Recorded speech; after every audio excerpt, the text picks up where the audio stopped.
मित्रांनो, बऱ्याच लोकांना शेअर मार्केटमधून पैसे तर कमवायचे आहेत, पण कोणता शेअर खरेदी करावा हे समजत नाही आणि आपण करत असलेल्या जॉबमुळे शेअर मार्केटचे नॉलेज घ्यायला पण वेळ मिळत नाही। याच प्रॉब्लेममुळे मग आपण लोकांच्या टिप्स ऐकून गुंतवणूक करतो आणि आपले नुकसान करून घेतो। तुम्ही पण सेम प्रॉब्लेम मध्ये आहेत का? तर या प्रॉब्लेमचे सोल्युशन आजच्या व्हिडिओमध्ये आहे आणि ते सोल्युशन म्हणजे म्युच्युअल फंड। म्युच्युअल फंड बद्दल आपण खूप सारे व्हिडिओ पाहिले असतील आणि जरी तुमचा डाऊट क्लिअर झाला नसेल तर आजचा हा व्हिडिओ तुमचा डाऊट नक्की क्लिअर होईल। आपल्या बाकी साऱ्या व्हिडिओ प्रमाणेच हा व्हिडिओ देखील तुमच्या खूप कामाचा आणि महत्त्वाचा आहे।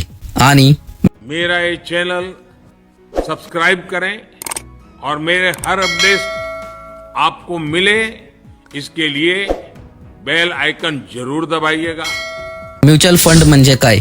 म्युच्युअल फंड हा म्युच्युअल आणि फंड या दोन शब्दांपासून बनला आहे। यात म्युच्युअल म्हणजे खूप लोक एकत्र येणे आणि फंड म्हणजे पैसा, म्हणजेच खूप साऱ्या एकत्र आलेल्या लोकांचा पैसा। म्युच्युअल फंड मध्ये ज्यांची गुंतवणुकीचे उद्दिष्टे एक समान असतात, एक सारखी असतात, त्या लोकांचे पैसे एकत्र जमा करतात व या पैशांचे व्यवस्थापन प्रोफेशनल फंड व्यवस्थापक करतात।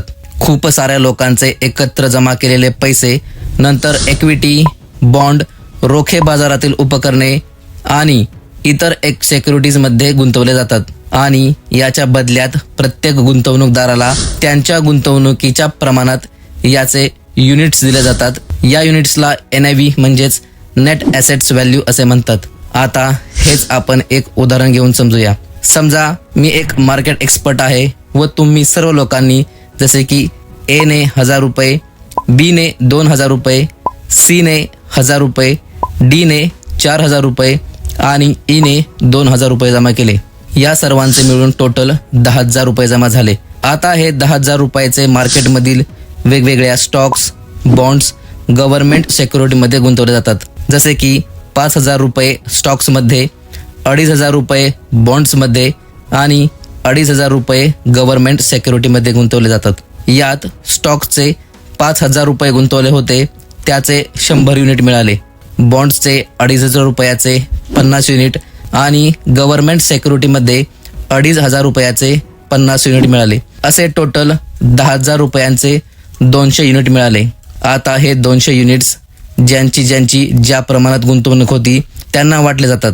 10,000 रुपयामध्ये 200 युनिट्स भेटले तर मग 200 भागिले 10,000 केले तर 0.02 येते, तर यालाच त्या म्युच्युअल फंडची NAV असे म्हणतात।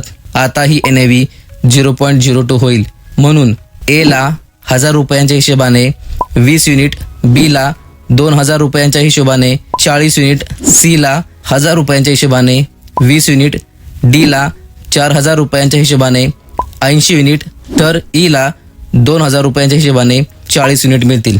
आणि आता जसा जसा स्टॉक्स, बॉन्ड्स आणि गव्हर्नमेंट सिक्युरिटीमध्ये फायदा किंवा तोटा होईल त्याप्रमाणे या म्युच्युअल फंडला फायदा किंवा तोटा होईल। आय होप तुम्हाला म्युच्युअल फंड म्हणजे नक्की काय हे समजले आहे आणि यासाठीच व्हिडिओला एक लाईक नक्की करा। आता म्युच्युअल फंडची अजून काही महत्त्वाची माहिती आपण बघूया। कोणताही म्युच्युअल फंड ही एखादी ॲसेट्स मॅनेजमेंट कंपनी म्हणजेच AMC, जसे की HDFC AMC, SBI AMC हे चालवत असतात। या AMC कंपन्या नवीन फंड्स बाजारात आणत असतात आणि त्या फंडची जाहिरात TV, न्यूजपेपर आणि वेगवेगळ्या ठिकाणी करत असतात, जेणेकरून पब्लिकला त्या फंडमध्ये पैसे गुंतवतील। आपण 100 रुपयांपासून म्युच्युअल फंडमध्ये पैसे गुंतवू शकतो। एखादा म्युच्युअल फंडमध्ये जितकी रक्कम जमा होते त्या रकमेला AUM म्हणजेच ॲसेट्स अंडर मॅनेजमेंट असे म्हणतात। सर्व AMC कंपन्या आपल्या म्युच्युअल फंडसाठी फंड मॅनेजर नियुक्त करतात। या फंड मॅनेजरांना मार्केटचा खूप चांगला अनुभव असतो व त्यांच्याबरोबर एक टीम सुद्धा दिली जाते, जी मार्केटचा खूप चांगला अभ्यास आणि सर्वे करून कोणत्या ठिकाणी पैसे गुंतवायचे आहेत हे ठरवतात। आपण एकदा पैसे गुंतवले की मग म्युच्युअल फंडवाले त्याची काळजी घेतात व आपला पैसा कसा वाढेल याकडे लक्ष देतात आणि हेच करण्यासाठी म्युच्युअल फंडवाले आपल्याकडून आपल्या रकमेच्या 1 ते 2% फी घेतात। या फीलाच एक्सपेन्स रेशो असे म्हणतात। म्हणून आपण ज्या म्युच्युअल फंडचा एक्सपेन्स रेशो कमी असतो त्यात गुंतवणूक करावी. तर ही होती म्युच्युअल फंड बद्दलची माहिती. आता आपण म्युच्युअल फंड मध्ये गुंतवणूक करताना कोणकोणते पॉइंट्स लक्षात ठेवावे ते बघूया. पहिला पॉइंट, तुमच्या उद्दिष्टांशी सुसंगत असलेल्या योजनांमध्ये गुंतवणूक करा. 2. म्युच्युअल फंड श्रेणी समजून घ्या.